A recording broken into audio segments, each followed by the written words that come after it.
ሰላም ጤና ይስጥልን ክቡራንና ውድ አድማጭ ተከታታዮቻችን፣ አሁን በተሰሙና መደመጥ ባለባቸው ሰበርና ልዩ ልዩ መረጃዎችን ይዘን ቀርበናል። እንደተለመደው ሁላችሁም ቪዲዮ ላይክ አድርጋችሁ እስከ ዜናችን ፍጻሜ ድረስ አብራችሁ እንድትቆዩ በአክብሮት እየጋበዝን ለዛሬ ያዝንላችሁን ከሀገር ውስጥ ዋና ዋና መረጃዎችን በማስተዋወቅ እንጀምራለን። በንቁ ፖለቲካ ተሳትፏቸው የሚታወቁት አንጋፋው ፖለቲከኛ አቶ አንዱዓለም አራጌ ከረዥም ጊዜ በኋላ ወደ አደባባይ ብቅ ብለው በወቅታዊ ጉዳዮች ላይ አስተያየታቸውን ሰጥተዋል። ከጣቢያችን ጋር ቆይታ ያደረጉት ፖለቲከኛው በለውጡ ስለነበራቸው ተስፋ ከኢዜማ ራሳቸውን ስላገለሉበት ምክንያት እንዲሁም ስለ አሁናዊ የሀገሪቱ የፖለቲካ ሁኔታ ሰፊ ሀሳቦችን ሰጥተዋል። እንዲሁም አንጋፋው ፖለቲከኛ አቶ አንዱዓለም አራጌ ኢህአዴግ ትከሻችን ላይ ቆሞ እስክስታ እየመታብን ነው ሲሉ ጥብቅ መልእክት አስተላለፈው። ዝርዝር መረጃውን በሚቀጥሉ ደቂቃዎች ውስጥ ወደ እናንተ የምናደርስ ይሆናል። እስከ ዜናችን ፍጻሜ ድረስ አብራችሁን ቆዩ። አሁን በደረሰን ሰበር ዜና መሰረት ህወሓት ወደ መሃል ሀገር ሰብሮ ለመግባት ከውጭ ወደ ውስጥ በሱዳን በኩል በተለያዩ ግንባሮች ጥቃት ለመክፈት ሰፊ ወታደራዊ ስትራቴጂ መንደፉንና በወልቃይት ሲጠበቅ የነበረው የህወሓት ጥቃት ባልተጠበቀበት ግንባር ሊፈነዳ እንደሚችል የህወሓቱ ከፍተኛው ሊቀመንበር አስታወቁም። ዝርዝር መረጃውን በሚቀጥሉ ደቂቃዎች ውስጥ ወደ እናንተ የምናደርስ ይሆናል። እስከ ዜናችን ፍጻሜ ድረስ አብራችሁን ቆዩ። እንዲሁም ለዚህ ታላቅ የዩቲዩብ ቻናል አዲስ የሆናችሁ ደግሞ ሁላችሁም ዩቲዩብ ቻናሉን ሰብስክራይብ አድርጋችሁ የደውል ምልክቷን በመጫን ኦል የምትለውን ያብረው። ይህ መረጃ ለሌሎች ተደራሽነቱ ይበልጥ እንዲሰፋ ሁላችሁም ቪዲዮውን ላይክ አድርጋችሁ ሀሳብ አስተያየታችሁን በኮመንት አስቀምጡልን። አሁን ወደ አስደመጥናችሁ ዋና ዋና መረጃዎች በቀጥታ ወደ ዝርዝር መረጃው ከማቅናታችን በፊት በመዲናችን አዲስ አበባ ከተማ የሰዎችን ጥርጣሬና የማህበራዊ ሚዲያ ትኩረትን የሳበ አንድ ያልተለመደ የማጭበር ወንጀልን በተመለከተ የፌዴራል ፖሊስ ያወጣውን ጥብቅ መረጃ እናስቀድም። በአዲስ አበባ ከተማ የሰዎችን ጥርጣሬና የማህበራዊ ሚዲያ ትኩረትን የሳበ አንድ ያልተለመደ የማጭበርበር ወንጀል በቁጥጥር ስር ውሏል። ጀማል አነሰ የተባለ ተጠርጣሪ በጉለሌ ክፍለ ከተማ አሰኮ መናኸሪያ አካባቢ ሙሉ በሙሉ ማንነቱን በመቀየር የሴት ሂውማን ሄር የጆሮ ጌጣጌጥና የሴት አልባሳትን በመጠቀም ሲንቀሳቀስ እንደነበር ታውቋል። ግለሰቡ ሴት መስሎ ከተለያዩ ሰዎች ጋር የጨዋታ መስመር በመዘርጋት ሊያጭበረብር ሲሞክር በአካሄዱ የተጠራጠሩት ነዋሪዎች ለሕግ አካላት በሰጡት ፈጣን ጥቆማ ሊያዝ እንደቻለ የአዲስ አበባ ፖሊስ አስታወቀ።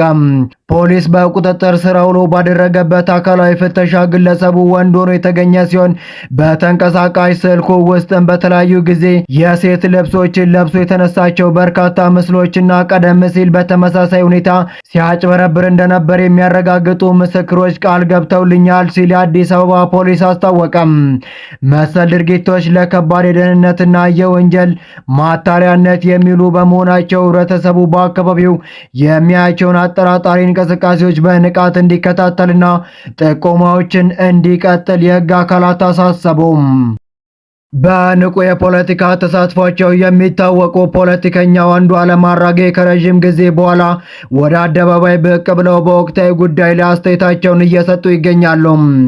ከሪፖርተር ጋዜጣ ጋር ቆይታ ያደረጉ ፖለቲከኛው በለውጡ ስለነበራቸው ተስፋ ከኢዜማ ራሳቸውን ስላገለሉበት ምክንያት እንዲሁም ስለ አሁናዊ የሀገሪቱ የፖለቲካ ሁኔታ ሰፊ ሀሳቦችን አንስተዋል።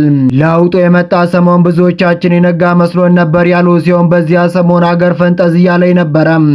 በዚያ ደረጃ ባይሆንም እኔም ተስፋ አድርጌ ነበር። ነገር ግን አንድ ሁለት ወራቶችን ስመለከተው ነገሮቹ ከኦህዴድ እየወጡ እንደሆነ ይታየኝ ጀመር ይላሉ። እውነቱን ለመናገር ኦህዴዶች በዚህ ደረጃ ይወርዳሉ ብዬ አስቤ አላውቅም። ኦህዴድ ውስጥ እንደ በታቾቻቸው ስለሚታዩ ያንን የበታይ ስሜት እነሱ ከላያቸው ላይ አውርደው እንደገና ሌሎች ላይ ይጭናሉ ብዬ አስቤ አላውቅም። ምክንያቱም አንተ በደል ሲደርስብህ ቁስልህን ታውቀዋለህ።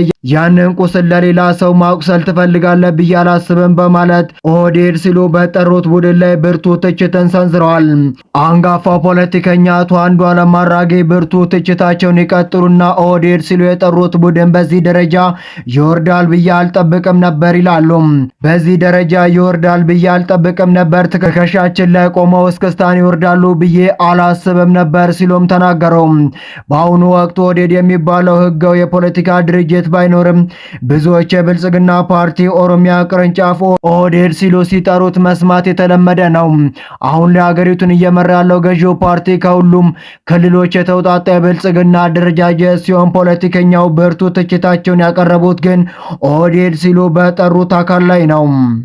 አሁን በተሰማው እጅግ አስደንጋጭ ዜና መሰረት ህወሓት ወደ መሃል ሀገር ሰብሮ ለመግባት ከውጪ ወደ ውስጥ በሱዳን በኩል በተለያዩ ግንባሮች ጥቃት ለመክፈት ሰፊ ወታደራዊና ስትራቴጂ መንደፉን ጀነራል ጻድቃን ገብረትንሳኤ አረጋገጡም። በወልቃይት ሲጠበቅ የነበረው የህወሓት ጥቃት ባልተጠበቀበት ግንባር ሊፈነዳ እንደሚችል ጀነራሉም ተናገሩ።